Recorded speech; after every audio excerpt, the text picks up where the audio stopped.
kinakailangan panatilihin nyo yung bunga. Alam po ba? At gusto ko maintindihan natin lahat na ang church ay hindi lugar ng entertainment. Hindi rito yung lugar ng mga dating place na hahanapin mo yung inyong mga bebe. Kasi namamali na, lalo ng maraming kabataan, namamali na. Nadadako sa church, papababae, papalalaki, dahil meron prospect. Uy, may bago, pogi. Aaktif-aktivan ako. Ministrihan. Ha? Pero pagka nabasted at hindi gusto, dahil merong gustong iba, lalayo na unti-unti. Unti-unti nang lumalayo, hindi na mag-church.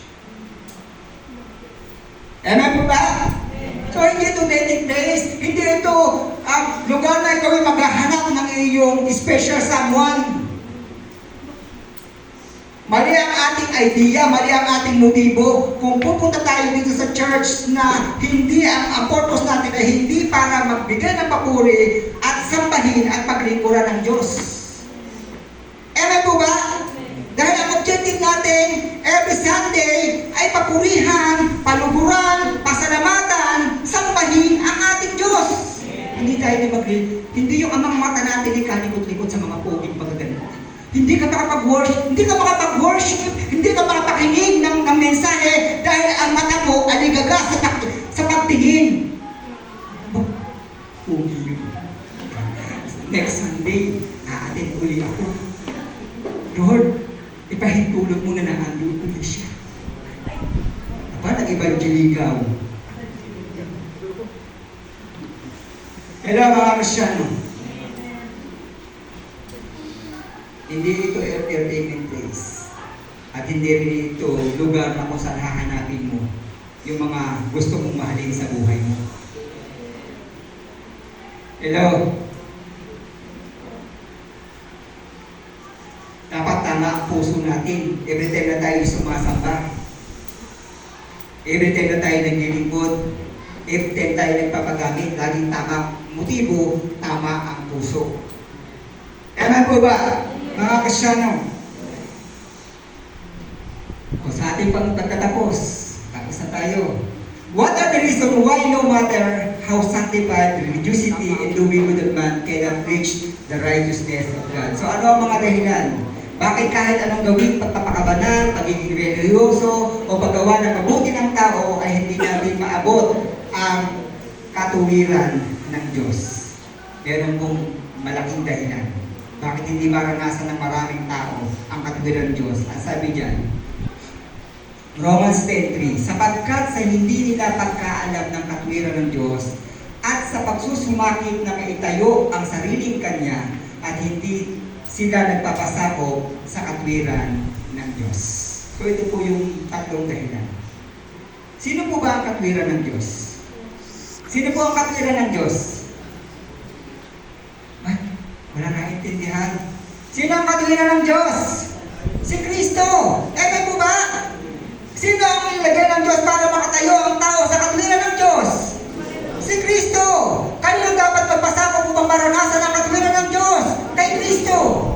So ito po yung mga dahilan bakit hindi maranasan ng mga tao o ng maraming tao ang katuwiran ng Diyos. Dahil ayaw nilang maniwala, ayaw nilang sumampalataya kay Kristo. Hello mga Kristyano. Kaya church, maging malinaw sa ating lahat na hindi dahilan para maging matuwid ka sa harap ng Diyos dahil ikaw ay linggo-linggong sumasamba. Hindi dahilan din dahil ikaw ay naglilingkod, dahil ikaw ay nananalangin, ikaw ay nagdi-devotion na araw-araw, at ikaw ay nagbabasa ng Biblia araw-araw. Hindi ito. Kundi sa pamagitan lamang ng pananampalataya natin kay Kristo. Ulitin ko, yung ginagawa natin ito na mabuting bagay ay bunga lamang ng pagiging matuwid ng bawat isa sa atin. Amen po ba? Yung ginagawa natin ito, yan ay bunga ng pagiging matuwid natin sa harapan ng Diyos dahil sa ating pananampalataya. O sa paanong paraan na inihayag ng Diyos ang kanyang katuwiran? Una, o yung number 1, sa Sa pamagitan ng? Ayan, wala. Wala na. Napakarami ko na nasabi. Sa pamagitan ng? Hello children, magre-recess na tayo. Sa pamagitan ng? Kautusan? At mga? Propeta. Pangalawa, sa pamagitan ng? Gospel o Ebanghelyo ni Kristo at ng mga? Apostol. So dito ni-reveal, dito i-hide ng Diyos ang kanyang katwiran. Ngayon, church,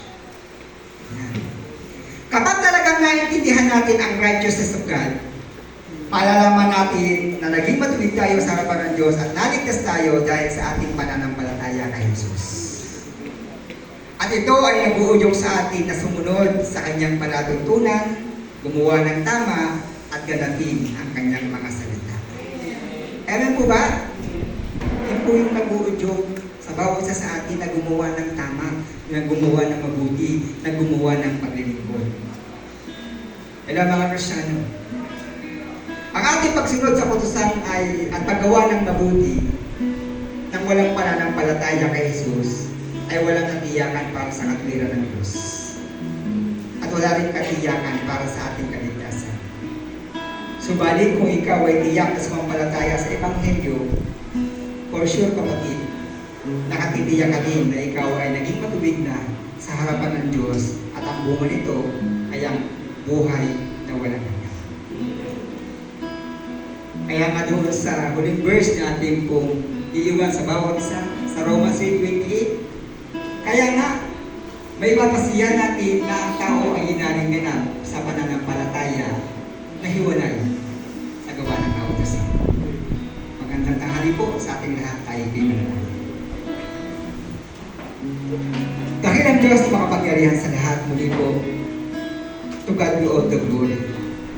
Sa iyo ang lahat ng kapurihan, sa iyo ang lahat ng pasasalamat. Sa umagang ito, ang aking dalangin ay hindi lamang na basta namin napakinggan ang iyo pong banal na salita, kundi ito po ay natanim ng malalim sa aming mga puso, na unawaan, naiintindihan, sa aming pamumuhay na ito, Panginoon, ay magkaroon kami ng kapayapaan na kami sa bawat araw ng aming buhay ay matuwid sa paningin ng aming Diyos dahil po sa aming pong pananampalataya. Maraming po salamat sa iyo lahat ng parangal at sa iyo lahat ng papuri. In Jesus' mighty name. Amen. Okay, so tayo lahat ay lumapit sa